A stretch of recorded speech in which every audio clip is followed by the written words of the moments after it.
Hello guys, welcome to back my channel just entertainment. Expect करता हूँ आप लोग खैरियत से होंगे। आज हम एक्सप्लेन करेंगे कुछ टाइम पहले रिलीज़ हुई फिल्म एक्सट्रैक्शन 2, जिसमें लीड रोल निभा रहे हैं हमारे मशहूर एक्टर थॉर यानी क्रिस हेम्सवर्थ। मूवी के स्टार्ट में एक्सट्रैक्शन 1 के आखिरी सीन दिखाए जाते हैं, जिसमें हीरो एक पुल पर खड़ा होता है और बाएं सिंध से आने वाली गोली इसके गर्दन पर लगती है, जिसकी वजह से वो ब्रिज से नीचे पानी में गिर जाता है। पर जल्द ही इसके साथी इसे ढूंढ लेते हैं और बहुत ज़्यादा ज़ख्मी होने की वजह से इसे दुबई के हॉस्पिटल में एडमिट किया जाता है। पर टाइलर कोमे में चला जाता है और कई दिन तक इसी हालत में रहता है। हॉस्पिटल में इसकी देखभाल इसके टीम के लोग करते हैं, जिनमें एक लड़की होती है जो इसका बहुत ख्याल रखती है। 9 महीने बाद टाइलर को जब होश आता है तो निक इसे बताती है कि अब वो पहले की तरह काम नहीं कर पाएगा, जिस पर टाइलर बहुत दुखी और निराश होता है। निक और उसका भाई टाइलर को ऑस्ट्रेलिया शिफ्ट कर देते हैं। टाइलर अब रिटायर हो गया था और उसको इस ज़िंदगी में बिल्कुल अच्छा नहीं लग रहा था। टाइलर प्राइवेट फोर्स की तरह काम किया करता था और ख़तरनाक मिशन लिया करता था। अगर इसे प्राइवेट कमांडो या एजेंट बोले तो गलत ना होगा। अगले सीन में टाइलर अकेला बैठा अपनी फैमिली के बारे में सोचता है। अचानक इसके घर एक आदमी आता है जो कहता है कि इसकी एक्स वाइफ ने भेजा है और वो इसके लिए एक नया काम लाया है। पर वो टाइलर को देखकर कहता है, तुम अब मिशन के काबिल नहीं लगते। टाइलर इससे अपनी बीवी के बारे में पूछता है, तुम्हारी बीवी खैरियत से है? टाइलर मिशन के बारे में पूछता है, तुम्हें 2 खतरनाक गैंग से एक फैमिली को निकालना है, जिसमें से एक पुलिस है। तुम्हारी बीवी कहती है कि ये काम तुम ही कर सकते हो, लेकिन तुम्हें देखकर नहीं लगता कि तुम ये काम कर पाओगे। तुम्हारी वाइफ की बहन और इसके 2 बच्चे इस वक्त जॉर्जिया की जेल में बंद हैं और उन्हें वहाँ इनके पति डेविड ने बंद किया है। डेविड और उसका भाई ज़ोरब जॉर्जिया के बड़े गैंगस्टर हैं और उसके लोग उसके लिए जान देने के लिए तैयार हैं। सरकारी लोगों के राज उसके पास हैं, इसलिए कोई उन पर हाथ नहीं डालता। तुम्हें फैमिली को बचाकर सेफ जगह लाना है और अगर पकड़े गए तो हमें भी भूल जाना। टाइलर इस मिशन के लिए राज़ी हो जाता है। अगले सीन में हम ज़ोरब को देखते हैं, जिसको बताया जाता है कि डेविड को 10 साल की सज़ा सुनाई गई है। ज़ोरब, जो डेविड का भाई है, जॉर्जिया के गवर्नर से मिलता है। गवर्नर कहता है कि अभी हालात सामान्य नहीं है, इसलिए डेविड को जेल में ही रहना होगा। जेल में उसे हर फैसिलिटीज़ दी जाएगी, यहाँ तक कि फैमिली भी। ज़ोरब गवर्नर से कहता है कि ये मत भूलो कि यहाँ तक तुम किसकी वजह से पहुँचे हो, और ज़ोरब ये कहकर उसे मार देता है। अगले सीन में हम डेविड और उसकी फैमिली को जेल में देखते हैं। डेविड अपने बच्चों को अपनी दुनिया के हिसाब से पालना चाहता है, पर इसकी वाइफ ऐसा नहीं चाहती।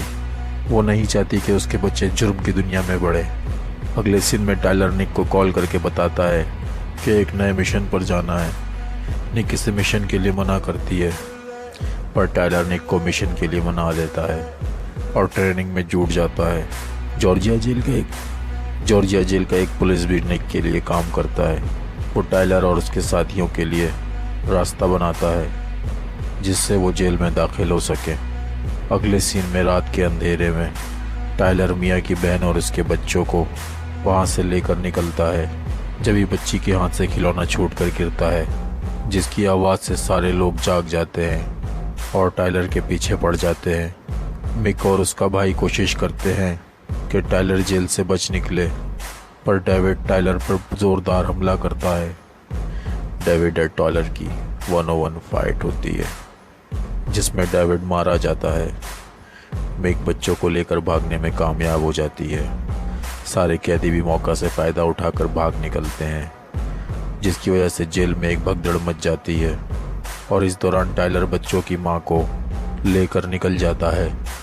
पर ज़ोरब के आदमी टाइलर की टीम पर हमला होते हैं और दोनों टीमों में काफ़ी देर गन फाइट चलती है। टाइलर ज़ोरब के लोगों पर मशीन गन से हमला करता है और ज़ोरब के हेलीकॉप्टर को ब्लास्ट कर देता है। टाइलर की टीम भागने के लिए ट्रेन का इस्तेमाल करती है, पर ट्रेन ब्रेक फेल होने की वजह से पलट जाती है। पर टाइलर की टीम इस एक्सीडेंट में बच जाते हैं। ज़ोरब गुस्से में पागल हो जाता है और टाइलर की टीम के पीछे पड़ जाता है। वहीं डेविड का बेटा टाइलर को अपने बाप का कातिल मानने लगता है और उससे नफरत करने लगता है। डेविड का बेटा जोरक को खामोशी से ये खबर देता है कि टाइलर और उसकी टीम वियना जा रही है। अगले सीन में मिक टाइलर से नाराज़ होती है क्योंकि टाइलर ने उसे मिशन के बारे में सारी सूचना नहीं दी होती है। टाइलर की टीम वियना में जिस बिल्डिंग में होते हैं, जोरक इस बिल्डिंग को चारों तरफ से घेर कर एक जोरदार हमला करता है और डेविड के बेटे को भी अपने साथ मिला लेता है क्योंकि इस जगह की खबर जोरक के बेटे ने ही इसको दी थी। डेविड के बेटे ने ही इसको दी थी। दोनों टीमों के दरमियान जोरदार लड़ाई होती है जिसमें मिक बिल्डिंग से गिरने में ज़रा सी बचती है। मिक फैमिली को बचाने की कोशिश करती है और टाइलर जोरब के लोगों से फाइट करता है। एक सीन में जोरब और टाइलर की फाइट के दौरान नीचे का कांच टूट जाता है और जोरब नीचे गिर जाता है, पर वो मरता नहीं है। अगले सीन में हम एक चॉपर देखते हैं जिसमें टाइलर की टीम बैठ कर निकल रही होती है कि अचानक जोरब निक के भाई पर गोली दाग देता है जिसमें इसकी हत्या हो जाती है। निक बहुत रोती है, टाइलर इसे संभालता है। बाकी टीम वहाँ से निकलने में कामयाब हो जाते हैं। अगले सीन में टाइलर की एक्स वाइफ अपनी बहन से मिलने टाइलर के घर आती है और अपनी बहन से मिलकर बहुत खुश होती है। टाइलर अपनी बीवी को छोड़कर जाने पर इससे माफ़ी मांगता है। अगले सीन में डेविड के भाई जोरक का टाइलर को फ़ोन आता है और वो फ़ोन पर टाइलर को जान से मारने की धमकी देता है। टाइलर डेविड के बेटे के बारे में पूछता है पर जोरक सीधा जवाब नहीं देता। टाइलर धमकियों से नहीं डरता और जोरक को फ़ौरन मिलने का चैलेंज करता है। तो जोरक टाइलर को एयरफील्ड सेंट जोसेफ चर्च के पास बुलाता है। निक भी टाइलर के साथ जाने का कहती है जिस पर टाइलर उसे मना कर देता है। टाइलर फुल कमांडो किटिंग में सेंट जोसेफ चर्च पहुंचता है। चर्च के पास एक ख़तरनाक लड़ाई होती है जिसमें टाइलर जोरक के आदमियों को एक एक करके मारने लगता है। जोरक डेविड के बेटे की बॉडी पर बम लगा देता है। इस फाइट में टाइलर भी काफ़ी घायल हो जाता है। जोरक डेविड के बेटे को गन देकर कहता है वो टाइलर को गोली मारे क्योंकि उसने उसके बाप डेविड को मारा है, पर डेविड का बेटा ऐसा नहीं कर पाता। तब गुस्से में जोरक टाइलर पे गोली चलाता है। तभी निक अचानक वहां आ पहुंचती है और टाइलर को सेव करती है। जोरक निक पर भी गोलियां चलाता है जिसमें वो बच जाती है। जोरक और टाइलर के भीतर जमकर फाइट होती है जिसमें जोरक मारा जाता है और फिर पुलिस वहां आ पहुंचती है। पुलिस टाइलर और बाकी लोगों को जेल में डाल देती है। अगले सीन में टाइलर की बीवी टाइलर से मिलने जेल आती है और उसे बताती है कि उसका बेटा मरने से पहले टाइलर को बहुत याद करता था और कभी भी टाइलर से मिलने की उम्मीद ख़त्म नहीं की थी। टाइलर ये सुनकर बहुत खुश होता है। अगले सीन में टाइलर को उसी आदमी से मिलवाया जाता है जिसने उसे इस मिशन पर भेजा था। वो टाइलर को कहता है अगर तुम एक और मिशन के लिए तैयार हो तो मैं तुम्हें यहाँ से छुड़वा सकता हूँ। टाइलर निक को भी छुड़वाने की बात रखता है तो वो मान जाता है।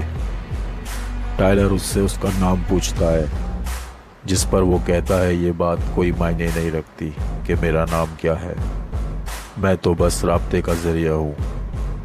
मायने वो लोग रखते हैं जो तुमसे ये काम करवाते हैं। और इस तरह फिल्म की दी एंड होता है और हमें इससे ये लगता है कि एक्सट्रैक्शन 3 भी आने की पूरी उम्मीद है क्योंकि टाइलर को एक नया मिशन मिल चुका है।